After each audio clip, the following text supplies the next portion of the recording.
Cookery சேனலை பார்த்து யார் வேணாலும் சமையல் பண்ணலாம். ஆனா சுவையான சமையல் பண்றது எப்படி? நான் இதயம் நல்லெண்ணெயில சமையல் பண்றேன். ஆஹா ஓஹோன்னு பாராட்டுறாங்க.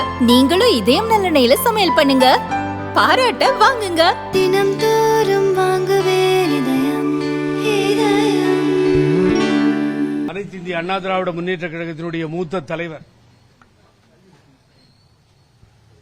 அம்மாவினுடைய நம்பிக்கைக்குரியவர், புரட்சி தலைவர் அம்மா, புரட்சி தலைவர் எம்ஜிஆர், புரட்சி தலைவர் அம்மா என்று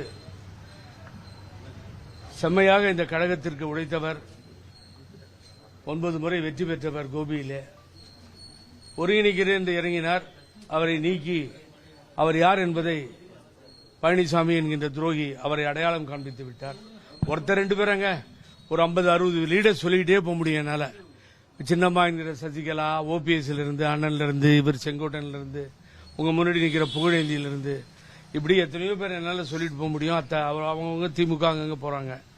ஆகவே அவர் என்ன நிலைப்பாட்டை எடுக்க போகிறார் நீங்க கேட்க போறீங்க. அதனால என்னன்னா, அவர் என்ன நிலைப்பாட்டை இப்பொழுது எடுத்தாலும் அவர் உங்களிடத்திலே சொல்லவிருக்கிறார். சொல்லிவிட்டு தான் செல்வார். எங்க எது செய்தாலும் சரி செல்வார் என்னால சொல்ல முடியாது. ஆகவே அவர் சென்றாலும் அனைத்து இந்திய அண்ணா திராவிட முன்னேற்ற கழக புரட்சி தலைவர் எம்ஜிஆர் அம்மா வழியில் தான் நிற்பார். ஆகவே எதா இருந்தாலும் அவர் சொல்லிடுவார். சொல்லி நான் அதான் கேட்டேன். நான் அதனால நான் எதா இருந்தாலும் சொல்லிட்டு தான் செய்வேன், சொல்லுவேன்.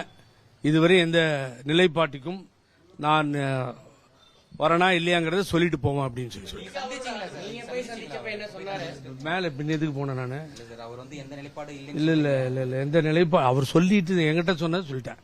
அவர் நான் எந்த நிலைப்பாடுன்னா என்ன செய்ய போறேங்கிறத சொல்லிட்டு தான் செய்வேன் போகிறேன்னு சொல்லிட்டார். அல்ல யாரு?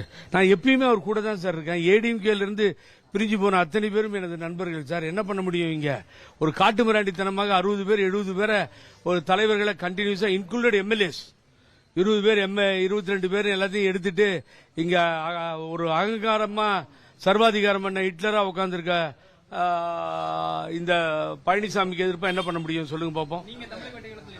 யாருங்க? நான் இப்ப இல்லைங்க, ஒண்ணுமே பண்ணலீங்க, ஒழுங்கா இருக்கேன் நான் இப்போ. அதனால பொறுத்திருந்து பாப்போம் நம்ம. ஏன்னா கரெக்ட், இது கரெக்ட். யார் ஒருங்கிணைக்கிறீங்கன்னு சொன்னாங்களோ அவங்க ஒரு விரோதி. அவருக்கு விலை போயிட்டாருங்க. அவர் யாரோடையோ டைப் வச்சு இந்த ஏடிஎம்கே இல்லாம பண்றன்னு உறுதிமொழி கொடுத்துட்டாரு. அதை நடைமுறைப்படுத்த தான் பழனிசாமி துடிக்கிறார். அதுதான் நடக்குது பாருங்க. எஸ்ஐஆர் விஷயத்திலே பாருங்க, 50,000 ஓட்டு 60,000 ஓட்டு திண்டுக்கல்ல விட்டு போச்சு அப்படின்னா நிறைய விட்டு போச்சுப்பா. அதை வச்சுதானே பீகார்ல வந்தாங்க தம்பி. அதனால இங்கேயும் வந்துரும் தம்பி. யாரு? சீனிவாசன். நான் எம்பி என்ன உள்ளேயே சேர்க்க மாட்டேன்றாங்க.